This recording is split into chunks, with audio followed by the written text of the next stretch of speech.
பிரியமானவர்களே, அனுதின ஜெபத்துக்கு நேராய் உங்களை அன்போடு கூட அழைக்கிறோம். எபேசியர் 2 அதிகாரம் 19 முதல் 22 வரைக்குள்ளதான வசனத்தின் அடிப்படையிலே நாம் ஜெபிக்கலாம். மகா இரக்கமும் கிருபையும் உள்ள எங்கள் அன்பின் பிதாவே, எங்களை உம்முடைய வாசஸ்தலமாக, தேவனுடைய வாசஸ்தலமாக, தேவனுடைய வீட்டாராக, ஆண்டவரே, உம்முடைய உபதேசத்தின் மேல் கட்டப்பட்டவர்களாய் உமக்குள்ளாக நாங்கள் ஆவியினாலே பரிசுத்த வாசஸ்தலமாக எழும்புகிறவர்களாக நீர் எங்களை ஆசீர்வதித்திருக்கிற தயவுக்காய் உம்மை நன்றியோடு கூட நாங்கள் உம்மை ஸ்தோத்திரிக்கிறோம்.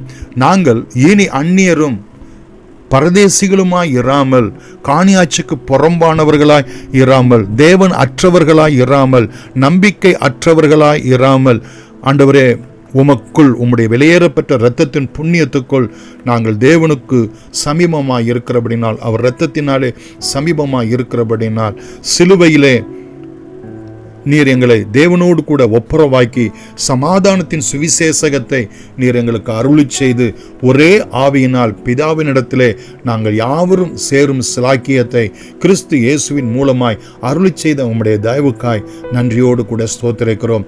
இது நிமித்தம் நாங்கள் பரிசுத்தவான்களாகவும் ஒரே நகரத்தாராகவும் தேவனுடைய வீட்டார், தேவனுடைய குடும்பம் என்று அழைக்கப்படுகிறவர்களாகவும், அப்போஸ்தலர், தீர்க்கதரிசிகள் என்பவர்களுடைய உபதேசத்தின் மேல் அஸ்திபாரமாக கட்டப்பட்டவர்களாயும் இருக்கிற எங்களுக்கு நீர் அனுகிரகம் செய்கிற தயவுக்காய் ஸ்தோத்திரம்.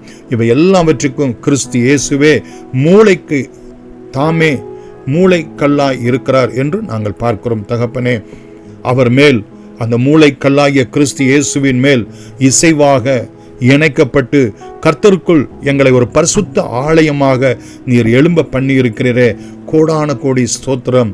ஆண்டவரே, இயேசு கிறிஸ்துவின் மேல் நாங்கள் பரிசுத்த ஆவியினாலே தேவனுடைய வாசஸ்தலமாய் ஒவ்வொரு நாளும் கூட்டி கட்டப்பட்டு வர ஆண்டவர் நீர் எங்களுக்கு அனுகிரகம் செய்திருக்கிற தயவுக்காய் ஸ்தோத்திரம்.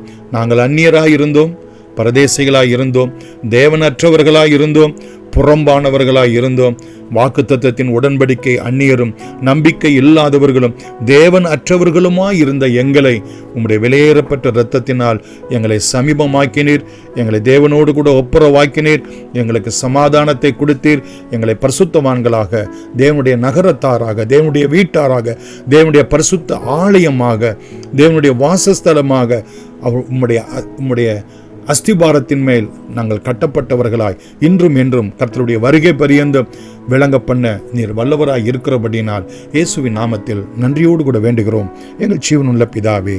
ஆமென். God bless you.